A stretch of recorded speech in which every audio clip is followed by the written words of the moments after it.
Պրոֆիլի հյուրը ոստիկանության գնդապետ Նելի Դուրյանն է, մենք գտնվում ենք Ծաղկանոցում այն վայրում, որը նա է ընտրել։ Ինչպես եք տիկին Դուրյան։ Շատ լավ, շնորհակալություն։ Հույսով եմ դուք լավ կլինեք այս միջավայրում։ Գոնե մեկ ժամ։ Ինչու Ծաղկանոց։ Ես գիտեմ, որ դուք ծաղիկներ եւ բույսեր սիրում եք, մեկ անգամ չէ որ պատմել եք այդ մասին։ Այստեղ ձեզ ավելի լավ եք զգում։ Նախ ես ծաղիկներ շատ եմ սիրում, անչափ շատ, բնությունն եմ սիրում, ծառեր եմ սիրում։ Առանց բնության, առանց ծաղիկների, առանց ծառերի ես ինձ ուղղակի չեմ պատկերացնում։ Եվ սա այնտեղն է, որտեղ ես երբ որ հոգնում էի շատ աշխատանքից հետո, շատ ծանր աշխատանքից հետո, ես ուղղակի գալիս էի ու այստեղ ես հանգստանում եմ, տրամադրություններ փոխվում։ Ես կարծես ավելի հանգստացած տուն էի վերադառնում։ Ու գիտեին, երբ որ ես շատ հոգնած եմ, որ շատ ոչ թե հոգնած ֆիզիկապես, այլ մտավոր, որտեղ քանի որ բավականին ծանր աշխատանք ա եղել, այն աշխատանքը ինչ որ ես եմ կատարել, հա, երեխաների հետ, ընտանիքների հետ, սոցիալապես անապահով ընտանիքների հետ, ես հանգստանում էի, ես լիցքաթափվում էի։ Սա այդ միջավայրն է։ Սա մի տեղ է, որտեղ ես գալիս էի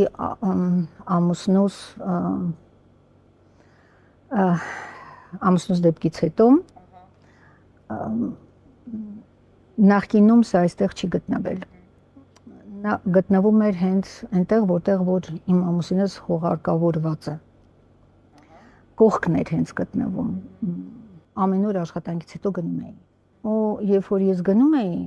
հետո միշտ մտնում էի։ Ես մտնում էի, այնտեղ շրջում էի ծաղիկների մեջ, ծաղիկների հետ խոսում էի։ Որ ամեն բույս ինձ մի բան ասեր։ Տիկին Դուրյան, ինչպես է ձեզ հաջողվել պահպանել այս կանացիությունը, քանի որ դուք այն ժամանակ միակ կինն էիք համակարգում, այսքան կանացի եւ նուրբ, ինչպես է ձեզ մոտ ստացվում լինել ամբողջ կյանքը զբաղվելով մի աշխատանքով, որը խստություն է իրենից նաեւ պահանջում առաջին հերթին։ Կարծում եմ, որ նախ իհարկե գենետիկան ստեղ դեր ունի, որտեղ մայրիկս էլ էր շատ կանացի։ Աշխատում էր համակարգում, չնայած ինքը այն աշխատանքին չէր ինչ որ ես էի, ես իմոց քրեական հետախուզություններ, բայց ինչևից է, մայրիկս էլ էր միշտ եղել շատ կանացի կին, գեղեցիկ եւ կանացի։ Ես առաջին անգամ սա պետք է ասեմ, երբ որ ես սկսեցի աշխատել քրեական հետախուզությունում, նա անչափահասնեց առաջներ, ինքը եւ քրեական հետախուզությունն էր, երևի ինչ որ մի բան ինձ մոտ փոխվել էր, ոչ թե կոպիտ էի դարձել, բայց ինչ որ մի բան։ Իմ ամուսինս ինձ ասեց՝ «Նե, հետ արի»։ Ես ասի, երևի, ես չէի զգում, բայց ես ասեցի երևի ինչ որ մի բան, երևի թե։ Դա ինձ այդ պահին սթափեցրեց։ Գիտեք, կինը երբևիցե չպետք է մոռանա, որ ինքը կին է։ Կինը պետք է միշտ խնամված լինի։ Կինը պետք է պահի իրեն կնոջ նման։ Այ դու աշխատում ես, ես աշխատում էի տղամարդկանց մեջ, բոլորը տղամարդիկ էին, շուրջ բոլորը, կին չկար։ Կինը քարտուղարությունում էր աշխատում, քարտուղարուհին էր լինում ու վերջ։ Տղամարդիկ պետք է զգան, որ իրենց կողքը կին է։ Որոշ դեպքերում բողոքում են աղջիկները, ասում են չեն նայում, կողքը կին կա, չկա։ Ձեզ հեշտությամբ ընդունեցին, որ կինը պետք է ղեկավարի տղամարդկանց, օրինակ, այն ժամանակ դուք միակ կին ոստիկան եք, հիմա շատ կան ավելի, բայց այսպես կարելի ասել, ինչ որ առումով հեղափոխություն արեցիք այդ իմաստով։ Ու ես շատ հպարտ էի դրանով, անկեղծ ասած, հպարտանում էի, ես ոնց եղավ։ Իզաբելա ջան, քանի որ ինձ նշանակեցին անչափահասների բաժանմունքի պետ, ես առաջինն էի, առաջին կինն էի տվյալ պաշտոնում, ենթականները տղամարդիկ էին, շատ դժվար էր, շատ ծանր էր առաջի պահը։ Իրենք ինձ ասես նայում էին ոնց կին պետք է մեզ ղեկավարի։ Ու այդ բաժանմունքի պետի տեղը, միշտ եղել են տղամարդիկ, ամբողջ հանրապետությունում։ Դժվար, ոչ բարյացկամ, անկեղծ ասած ինձ ընդունեցին, բայց անցավ 2 ամիս, լրիվ պատկերը փոխվեց, ամբողջովին փոխվեց։ Ինչ արեցիք, որ փոխվեց։ Ինքնըստինքյան ստացվեց, թե ինչ որ հատուկ այսպես խորամանկություններով։ Չէ, աշխատանքով։ Առաջին աշխատանքն էր։ Տեսան որ չի, եթե նույնիսկ ես լսում էի, որ ինչ որ մեկի մոտ խնդիր կա տանը, ասում էի ականջի ծայրով լսում էի, ասում էի դու գնա տուն։ Ես մնում էի մինչև 12-ը։ Շատ ծանր էր, փոքրիկիս հետ։ Շատ ծանր էր, բայց ինչևից է։ Հետո աշխատանքով տեսան, որ չի։ Աշխատանքը ստացվում է թե քրեական հետախուզության եւ թե իհարկե արդեն կարևորելով անչափահասների հետ տարվող աշխատանքը, որովհետեւ ինձ նշանակել էին ընդունելության ժամանակ, երբ որ ես մտազեկուցման նախարարի մոտ ինձ տարա ներկայացրեցին, որ նախարարը տար իր համաձայնությունը, իսկ այդ ժամանակ Վանոս Սիրադեղյանն էր։ Որ տա համաձայնությունը, որ ինձ նշանակեն անչափահասների պետ, նա ասաց, գիտես քեզ ինչ էինք վերում, որ դու որ կենտրոնում մենք մուրացկանությամբ զբաղվող անչափահաս չունենք։ Իսկ այդ ժամանակ այդ տարիներին փողոցներում կարող էր հանդիպել 50, 60, 70, 80 երեխա, որոնք զբաղվում էին մուրացկանությամբ։ Դուք երկար տարիներ գերծանրաբեռնված եք եղել, ինչպես դուք ասացիք, ժամը 12-ին նոր գնում եք տուն, բայց միևնույն ժամանակ երեխաներ եք մեծացրել։ Իսկ հիմա ինչով եք լցնում ձեր օրը։ Արդյոք չեք կարոտում ձեր աշխատանքին։ Ես իմ օրը լցնում եմ նախ կարոտով իմ տան հանդեպ, որտեվ ես իմ տունս միշտ կարոտել եմ։ Կարոտել եմ իմ խոհանոցը, կարոտել եմ իմ այգին։ Իմ բացը լրացնում եմ երեխաներիս նկատմամբ։ Հիմա փոքրիկ թորնիկ ունեմ։ Աղջիկաս մի թորնիկ ունեք։ Չէ, ես 3 թորնիկ ունեմ արդեն։ Այո, եք զբաղվում եք նրանցով։ Միասին այգին եք խնամում ձեր տան։ Այո։ Իմ երեխաների կարոտն եմ առնում։ Այն ինչ որ բաց եմ թողել, փորձում եմ լրացնել, գնում եմ լողավազան, որը միշտ երազել եմ ուղղակի, երազել եմ։ Բայց որ անկեղծ լինեմ, հիմա էլ մեկ-մեկ ժամանակ չեմ գտնում։ Հետո հասկանեմ, որ ես ժամանակ չունեմ գնամ, որովհետև օրինակ կոնկրետ իմ այգին ինքան ժամանակ այնից տանում։ Ես այգիով եմ զբաղվում։ Դե շատ ժամանակ է տանում տունը։ Դե չասեմ արդեն երեխաներս, ընկերուհիներս։ Կարողանում եմ ընկերուհի տեսնել, կարողանում եմ ընկերուհիդ ուղղակի sense հանգիստ նստել։ Իր հետ հանգիստ խոսել, զրուցել, որ գիտեմ, որ զանգ չի լինելու, որ ես դեպք չկա։ Բայց անսովոր չի ձեզ համար Տիկին Անսովոր է, իհարկե անսովոր է։ Բայց հաճելի միևնույն ժամանակ երևի։ Իզաբելա ջան, ես այս բացը լրացնում եմ աշխատանքայինը։ Ինձ պարբերաբար գրում են Messenger-ով, գրում են WhatsApp-ով, զանգահարում են արդյոք ձեզ ծնողները, խորհրդատվություն, ծնողներ կամ հարևան, բարեկամ, որը արդեն անհանգստանում է այդ ընտանիքից։ Խորհրդատվություն եմ տալիս, բնականաբար անվճար։ Երկու ժամ առաջ ես դուռն էի փակում տան, զանգահարեց իմ փուչուն, Վարդերի Վարդանը։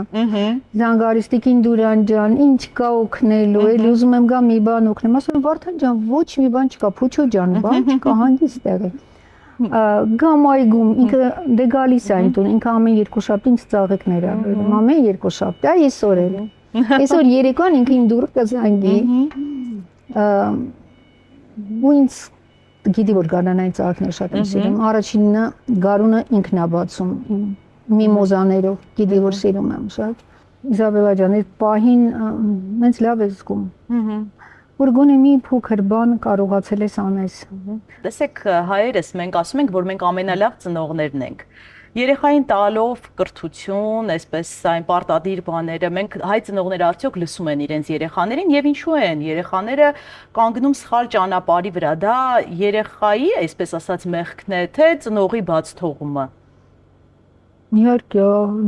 ես միանշանակ կարող եմ ասել, թող չհամաձայնվեն իմ հետ ծնողները, բայց ծնողի։ Երեխան երեխա է։ Երեխան իսկ որ հանցագործություն է անում, ինքը չի գիտակցում, որ ինքը դա անում է։ Ինքը չի գիտակցում, ինքը ինչ որ մի բան անում է, հա, չգիտեմ, ինչ որ մեկին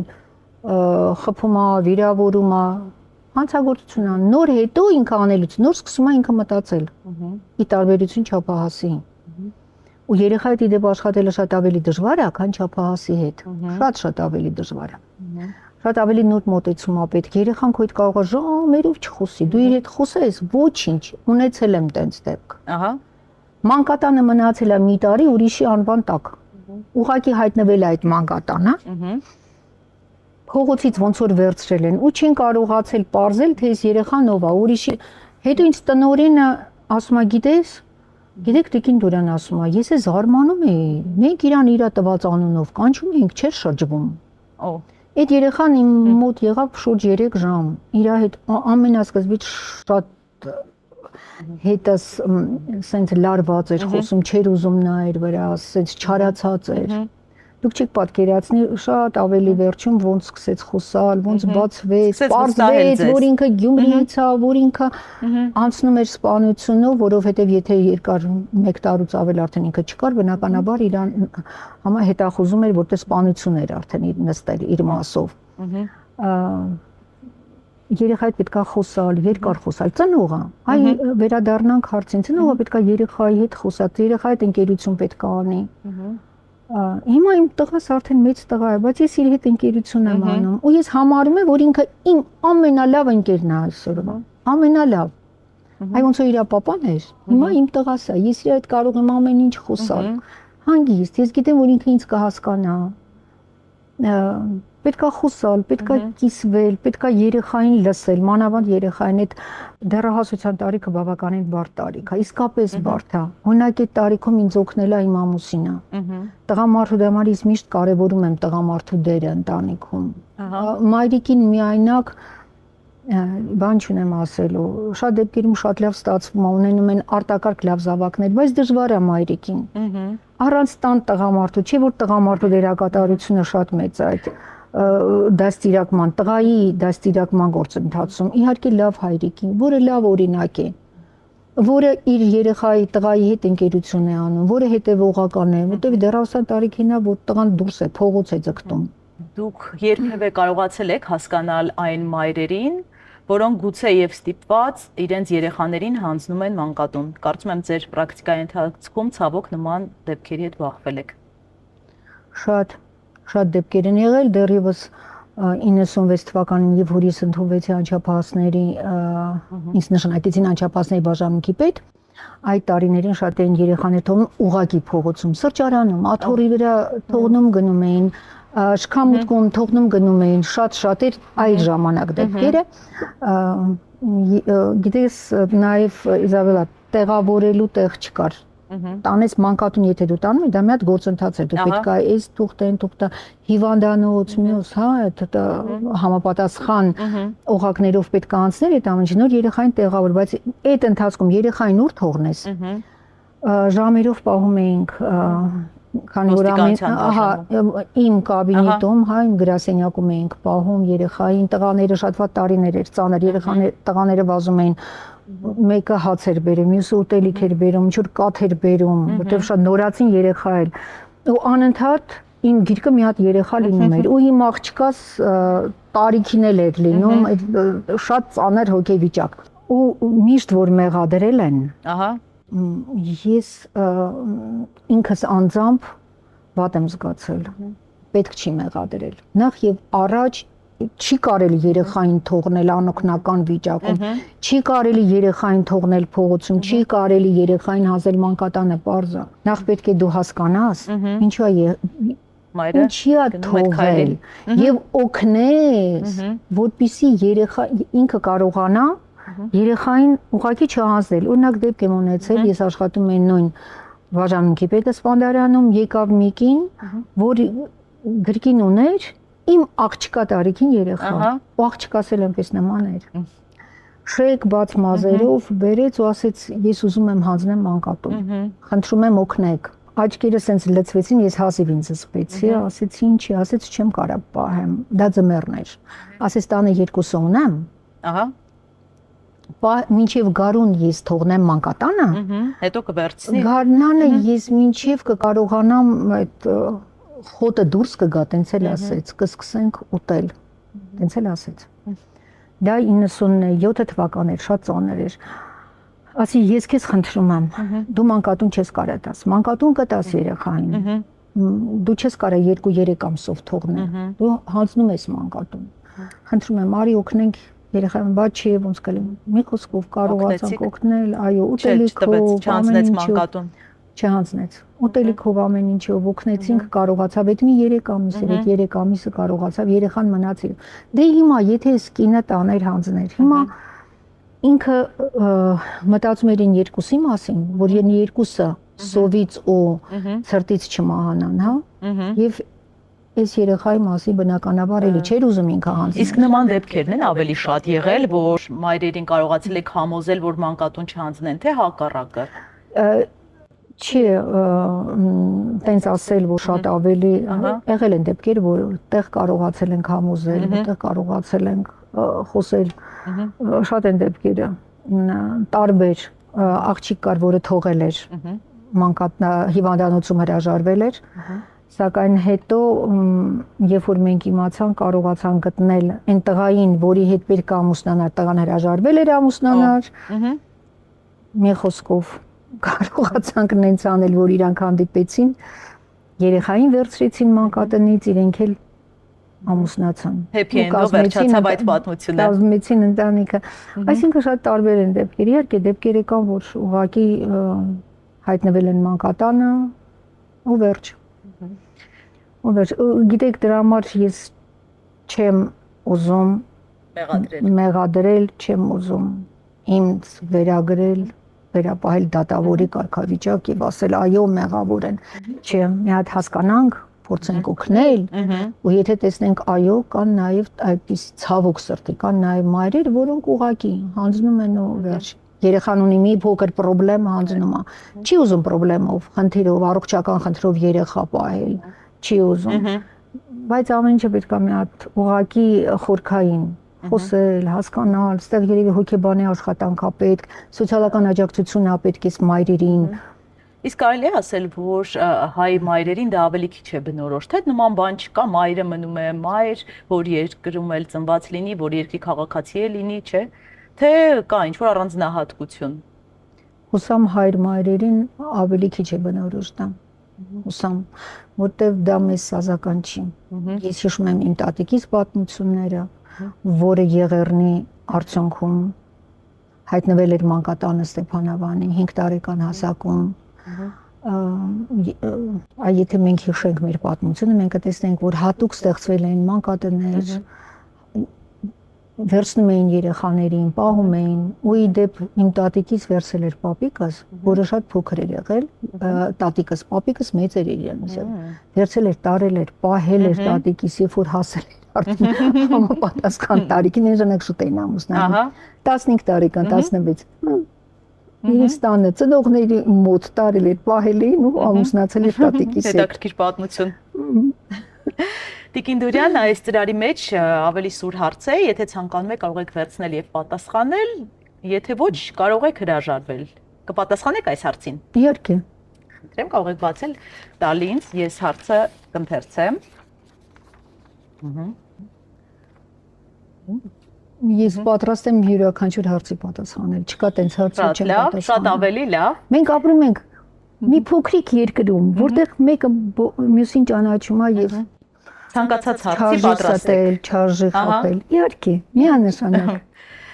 Շատ լավ։ Տիկին Դուրյան, համակարգի հնաբնակներից եք Եվգենի Պատալովից մինչև Վահե Ղազարյան։ Ներքին գործերի 9 նախարարի կամ ոստիկանության պետի օրոք եք աշխատել կամ գուցե ավելի շատ, ում ժամանակ էր համակարգը ավելի ամուր եւ ում հետ կցանկանայիք առավել երկար աշխատել։ Ես ուզում եմ շնորհակալ լինեմ իմ բոլոր ղեկավարներից, բոլոր, անկեղծ եմ ասում, բոլոր, որովհետև ես յուրաքանչյուրից ինչ-որ մի բան սովորել եմ,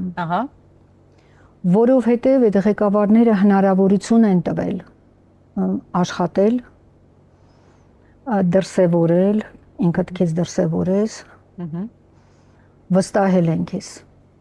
սա շատ կարևոր է, դու ես այս գործի տերը, ուրեմն գնա, արա, մենք ես վստահում ենք։ Անչափահասների ծառայությունը մի փոքրիկ ծառայություն էր, ընդհանրապես բաժին էր, ամբողջ հանրապետությունով։ Քարի վրա դնելով, տարիների ընթացքում 25 տարվա մեջ այն դարձավ վարչություն։ Վարչություն դարձավ պարոն Գասպարյանի ժամանակ։ Բաժնի պետ ստացա Սերժ Սարգսյանի ժամանակ։ Բաժանմունքի պետ նշանակեց Վանո Սիրադեղյանը։ Չեմ կարող մոռանալու չհիշել Հայկ Հարությունյանին։ Ահա, Ամենախիստ նախարարներից ամենախիստներ։ մեկն էր, նախարարներից մեկն էր։ Ահա, Իր սեղանին դրված էին գործեր, անձնական գործեր, որոնց ներկայացրել են կադրերի վարչությունից նշանակման։ Բոլորը դա գիտեին, կարող էր իր մոտ մնալ 2, 3, 4, 5, 6 ամիս։ Ինքը մտածում էր ամեն մեկի շուրջը արդյոք ինքը արժանի է լինի այստեղ, ինչ պաշտոն է լիներ։ Պետք է աշխատի, թե չի մաքուր է, թե մաքուր չի։ Իր անցյալը, ահա, իր շրջապատը։ Ես գնդապետ ստացել եմ Հայկ Հարությունյանից։ Մի օր ասցին, որ ինձ Հայկ Հարությունյանը ներկա տալիս են ինձ գնդապետ։ Ես հուզվել էի, որովհետև իրենից ստանալ գնդապետը դա ամենամեծ գնահատականն էր, որ կարող էր լինել։ Ես չեմ կարող չհիշել պարոն Գասպարյանին։ Գիտեք, պարոն Գասպարյանի ժամանակ ես ինչքան միջոցառումներ եմ իրականացրել եւ վարչություն դարձավ պարոն Գասպարյանին։ Ինձ կանչեց, ասեցին վարչացի վերև համազգեստս անմիջապես։ Հագա վարչացա կոլեգիայի դահլիճ։ Փոքր կոլեգիայի դահլիճ, որտեղ նստած էին կոլեգիա անդամները, դրանք նախարար, փոխնախարարներ եւ գլխավոր վարչության պետեր։ Ինձ կանչեցին անչափահասներից հարցեր կար։ Ես սկսեցի անչափահասներից խոսալ, զեկուցել, ես կանգնած եմ։ Պարոն Գասպարյանը գնա վարչությունա դառնում քոնա։ Տեսա, որ sense կարևոր մի օղակ է, դառնա վարչին, սա քայլ էր։ Ինչ անի ոստիկանը, որ իրեն վստահեն։ Ձեզ մոտ դա ստացվել է։ Ինչ խորհուրդ կտաք, որն էր ձեր գաղտնիքը։ Լինեն ազնիվ տվյալանձի հետ։ Լինեն ազնիվ։ Մարդկային այդ մարդ տեսակը դնեն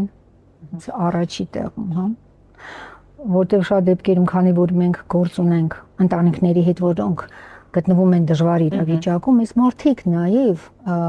լսելու կարիք ունեն։ Իրենց հետ խոսալու կարիք ունեն, հա, որ դու նստես, հետը խոսես, նույն հասկանաս։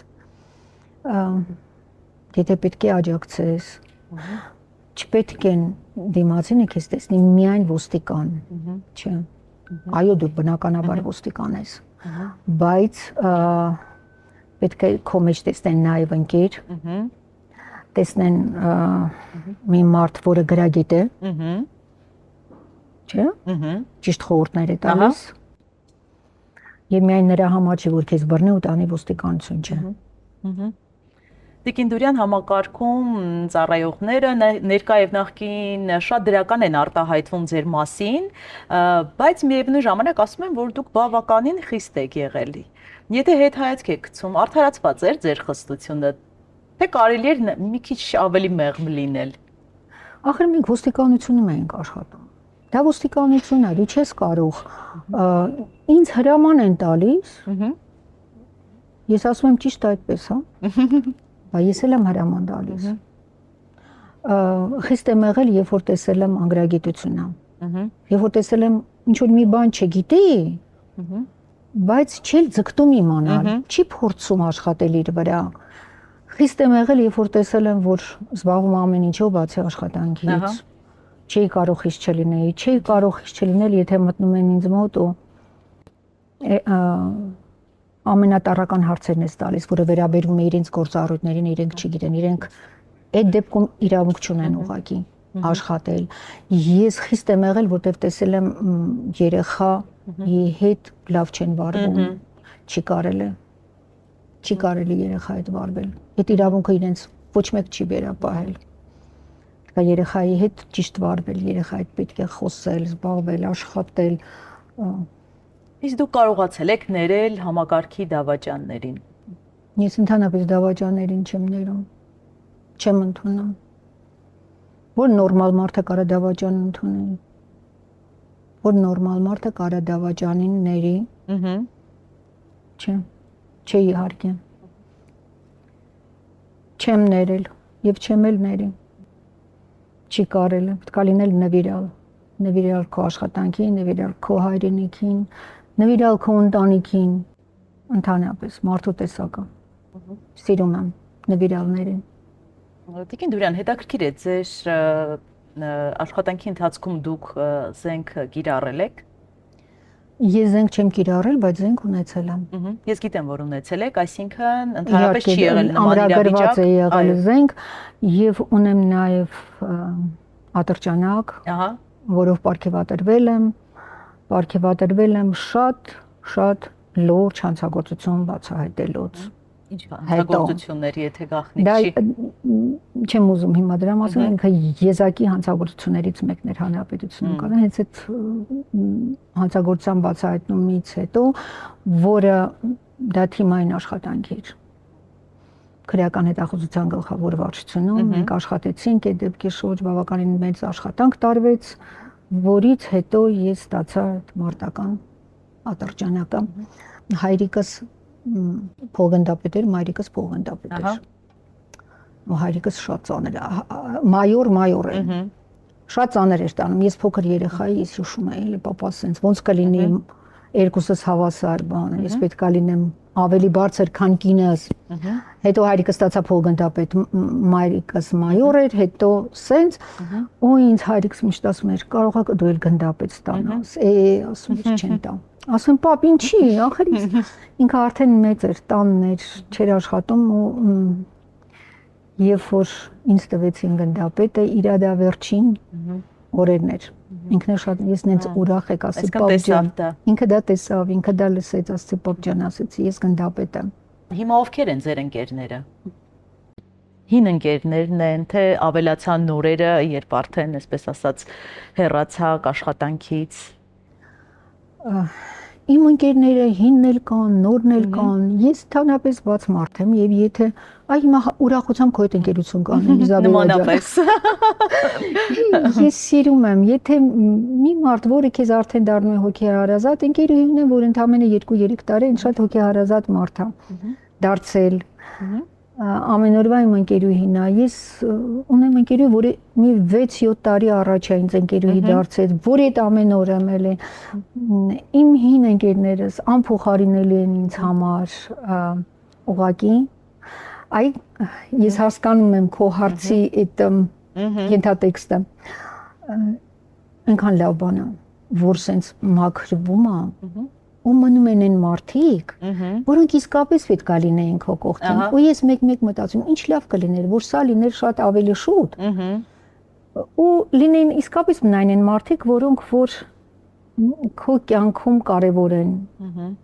Դու ես իրանց համար կարևոր։ Բայց իմ մոտ անկախ պաշտոնից։ Ինձ մոտ շատերն են մնացել, ու մնացել են այն մարդիկ, որոնք իսկապես իմ կողքը եղել են տարիներ շարունակ։ Չէ, ես Աստծուց գոհ եմ, Աստծուց շնորհակալ եմ։ Ում էլ չեմ տեսնում, ես գիտեմ, որ մենք թեկուզ իրար հիշում ենք։ Մատովի շատ բարդ է կյանքը։ Ժամանակը շատ քիչ է, ժամանակը չես հասնում, նույնիսկ ես տանը լինելով չեմ հասցնում։ Հասկանում եմ, ես ըմբռնումով եմ մոտենում, ու որ տեսնում եմ իրենց թեկուզ որ չենք խոսացել, հա, մի քանի տարի, բայց տեսնում եմ նույն ջերմությունն է, նույն ուրախությունն է, որովհետև դա մեկ այլ կապ է։ Մենք խոսեցինք նախկին պաշտոնյաների մասին,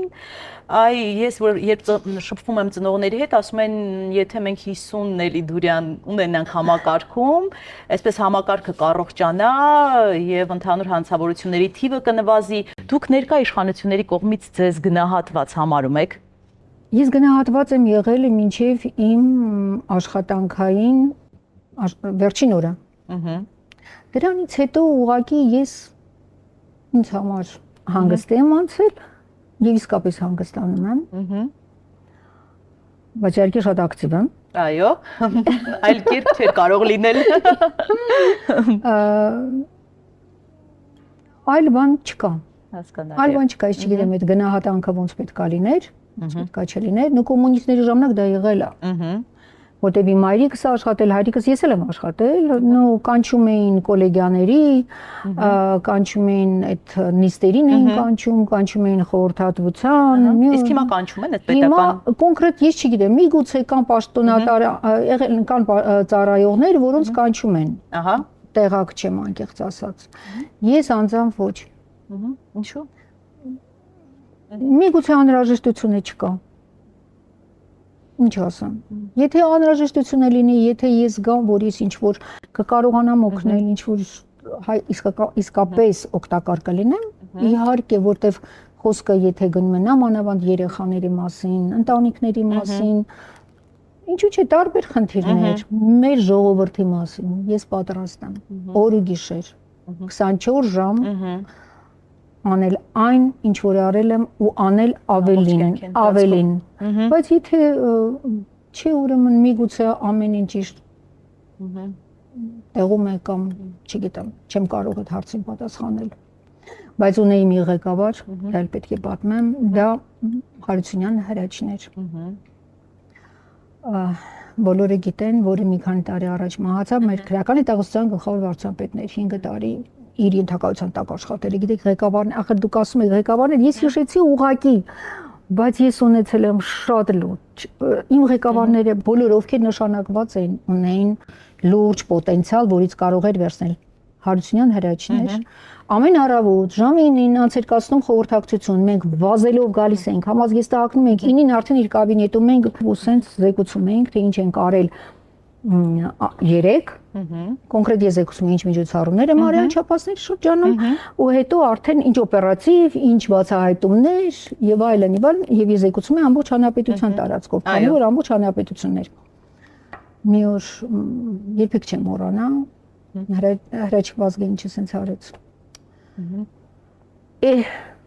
3 հատ նելի ունենայի, կարեք գնայք ձեր տները նստեիք ու ասում տղաներին շատ լուրջ թիմ էր հավաքված, շատ ուժեղ ծառայողի տեսակ էին, թե ունեին պոտենցիալ, թե գրագիտություն, թե ինտելեկտ, թե օպերատիվ ստաժ, բոլորը նենց ամաչեցին, անկեղծ ասած, սենց կարմրեցի, հիշում կարմրեցի, սենց եղա, որովհետև ես ամաչեցի տղաներից։ Այ հիմա նույն ձևով միգուցե մի քիչ լավ չզգացի հիմա, որ տենց են ասում, որտև հույսով եմ, որ կլինեն, կան, որոնք կարողանան իրենց դրսևորել ու անել հնարավորինս ամեն ինչ։ Դուք ձեր բազմաթիվ հարցազրույցներում ասում եք, որ չեք պատկերացնում ձեզ այլ ոլորտում, այսինքն դուք պետք է դառնայիք ոստիկան։ Եթե հիմա վերցնենք, դուք այդ կարծիքին եք մնացել։ Միայն ոստիկանի մասնագիտությունն է ձեզ։ Ոչ, հիմա չի։ Ինչն է փոխվել եւ ինչ մասնագետ կդառնայիք այդ դեպքում։ Հիմա թեկուզ բուսաբան։ Բուսաբան։ Իդեպ, սա իմ մոտ ժառանգական է։ Իմ պապիկիս հայրը եղել է բուսաբան Թիֆլիսի այն ժամանակ, Թիֆլիսի բուսաբանական այգու բուսաբան եղել։ Այո, այսինքն գեներով եք։ Հետո հայրիկս էր շատ սիրում, ու մեր տան արդեն ես եւ իմ քույրիկս, մենք շատ սիրում ենք բուսաբան կլինեի։ Օրինակ, հետո այսօր Իզաբելա շատ լայն է ասենց շրջանակը, թե ինչ կարող ես դու անել։ Չէ, ոստիկան, այսօր ոստիկան չի լինի։ Հետաքրքիր է։ Ասա ինչքան հաճելի է։ Շատ հաճելի է։ Գեղեցիկ։ Իսկ ձեր ամենասիրած բույսը ո՞րն է։ Ասում են բույսերն ունեն իրենց, այսպես ասած, բնավորությունը։ Դուք ամենաշատը ո՞ր բույսն եք համարում եւ ինչի համար։ Եվ խնամելիս ասում են, որ չէ, պետք է խոսել բույսի հետ եւ մթնոլորտն է շատ ազդում, թե լավ կաճի, թե ոչ, արդյոք համամիտ եք այդ կարծիքի հետ։ Ընդհանրապես ծաղիկները մարդկանց նման են, մարդիկ ծաղիկների նման են։ Կարծում եմ ամեն մարդ մի ծաղիկի նման, կամ բույսի, այսպես ասեմ։ Համենայն դեպս ես, եթե ծաղիկներից խոսենք, ես քանի որ շատ եմ սիրում, յուրաքանչյուր ծաղիկ անկեղծ ասած սիրում եմ, չկա տեն ծաղիկ ոչ սիրեմ, բայց ծաղիկներ սիրելուց պետք է անունը իմանամ ինչա սիրում, ինչ լուսավորություն է սիրում, որտեղ դնեմ։ Մենք շրջեցինք բոլորի անունները գիտեիք, լավ պատմեցիք, մինչև հարցազրույցը։ Որտեղ դնեմ, ես շատ ծանր եմ տանում, եթե որևիցե մեկը մի բույս է գնում, ու ես գիտեմ ինքը այդ տան պայմանները չունի։ Ահա։ Իրավունք չունի ինքը դա գնելու, որտեղ այդ բույսը ուղղակի կմահանա, իսկ նա մահանում է։ Ինքը կենթանի է։ Ինքը քեզ նայում է, ինքը քո հետ խոսում է, ինքը քեզ օգնում է։ Ես ինձ կնմանացնեի երևի թե Հրաշուշանի պիոնի, Ահա։ Ինչու՞։ Սիրում եմ շատ պիոնը, շատ։ Կնմանացնեի օրխիդեն։ Ահա։ Ունեմ մեծ կոլեկցիա ունեմ արխիդեաների, սիրում եմ շատ։ Կմանացնեի արխիդեա։ Երևի այդ երկուսը։ Ինձ մեկ-մեկ վարդին նմանացնում, հա, որ շոտել եմ։ Չգիտեմ, բայց ես ինքս երևի միգուցե շուշան եմ շատ սիրում, սպիտակ շուշանները։ Ջրային շուշաններն եմ անչափ սիրում։ Այ եթե ամառը լինի, ամառը որ գա, ես ես հրավիրում եմ։ Կգա կտեսնեք։ Շատ շնորհակալություն։ Ինձ մոտ ջրաշուշանները ոնց են ծաղկում, ինչ գեղեցկություն է դա։ Դու նայում ես ու քեզ տանում է, մորանում ես ամեն ինչ։ Դուքներ կենթանիներ չէ ունեք։ Ինչ կենթանիներ եք պահում։ Այս պահին ունեմ ձուկ, ձկներ։ Ահա։ Ունեմ ծիտ։ Այս պահին շունչ ունեմ, բայց կունենամ ես չի եղել մի օր, որ առանց շան ապրեմ։ Տիկին Դուրյան, ամբողջ հարցազրույցի ընթացքում դուք շատ ջերմությամբ խոսեցիք ձեր ամուսնու մասին։ Մենք գիտենք, որ ձեր առաջին սերն է եղել։ Եթե չլիներ նրա մեծ սերը ձեր նկատմամբ, ինչպես է կարծում, մասնագիտական նման առաջընթաց արդյոք կունենայիք։ Եվ առհասարակ կանանց կյանքում հաջողության հասնելու հարցում տղամարդու դերը ինչպիսին է։ Շատ մեծ։ Շատ մեծ։ Չէ, պետք է օբյեկտիվ լինեմ։ Չգիտեմ, կհասնեի, դժվար թե հասնեի։ Առավոտվա 6-ին զանգում էին, ասում էին, տենց էին ասում, տրիվոգայա, այսինքն դու այդ ժամին պետքա X ժամանակ 10 րոպե 15 րոպեմ լինես բաժնում կամ նախարարությունում, որտեղ որ աշխատում ես, համազգեստով արդեն կանգնած շարային, որտեղ գալիս են ստուգում են, դու քանի րոպեում ես տրիվոգայի արդյունքում գալիս հասնում ես բաժին։ Ամուսինս ինձ տանում էր։ Շատ արագի մեջ տանում հասցնում էր։ Քանի որ օպերատիվ աշխատանք էր։ Գիշերները պետք էր մարտեցնել, պետք էր բացահայտում էր, ինքը իմ հետ գալիս էր, ասում էր ես քո վարորդն եմ, ինչ ես ուզում։ Եվ այս բացը ինչպես է կարողացել լրացնել տարիների ընթացքում։ Մտածելով, որ ինքը կա, եթե անկեղծ լինեմ։ Խոսելով Դե անդադի մոտ տպավորությունն որ այն ինչ որ պատրաստում են, ինձ էլի պատրաստում եմ։ Սառնարանը ոնց լցնում են, ինձ էլի լցնում, մեկ-մեկ տղաս ասում, մամ, ինչ ես իսկան բան գնում, ինչ ես իսկան։ Չեմ կարող, որտեվ ինձ թվում է, որ ես չանեմ, ինչ որ այդ անելով։ Հետո իմ տունս իր ձեռքը ամեն անկյունում կպել է, ինքը շատ սիրում էր, ինքը շինարար էր։ Մեր տունը պապենական տուն է դա, բայց ինքն է եղել ճարտարապետը, վերջի, որը վերակառուցեց, տենց այդ հին մեր տունը թողեց այդ իր նախագծով, հա, գծած այդ շինություն ստեղծեց, բակը, այգին, ամենտեղ իր շունչը կա, ինքը անընդհատ ինձ հետ է, անընդհատ ինձ հետ մենակ Ես մենակ չեմ։ Եթե մինչև որ գիտակցեմ, որ մենակ եմ ծանր կլինի։ Ձեր երեխաներն են ձեզ հետ եւ իրենք են ձեզ ուշ տալիս։ Թորնիկները նա։ Անպայման։ Նամանավանդ ամենասկզբում, երբ որ դա սարսափելի բան էր, որտեղ մենք շատ մոտիկ էինք։ Ես հասնում եմ աշխատանքի տեղը, 9-ին չէ, դուրս 9-ին 5 պակաս կարիդորով գալիս եմ, միջանցքով, մեկի զանգի ձերն եմ լսում, խոսի իմ աշխատանքայինը։ Դուրը վազելով բացում էի, որտեղ գիտեի ամուսինս, հա, ինչ կա, ասում էի, ախր նոր եմ եկել աշխատանքի, ինչ կարա լինի։ Մենք մոտիկ էինք շատ, մոտ էինք, ընկերներ էինք եղել, իսկ ընկերը դա մի ուրիշ բան է, չէ, որ դու կարող ես ասել, խոսալ, կիսվել, հետո ինքը ամեն շատ լավ հասկանում էր, լավ խորհուրդներ էր տալի, հետո շատ սիրում էր միշտ մեր տունը հյուրեր, ընկերներ, բարեկամներ, ուտել, ուրախանալ, շատ լավ հայր էր, շատ լավ հայր, ու ամենաառաջի տարիները անչափ ծանր էր։ Առաջի տարիներից ասեմ շուրջ 10 տարի։ Այդ 10 տարից հետո իմ մոտ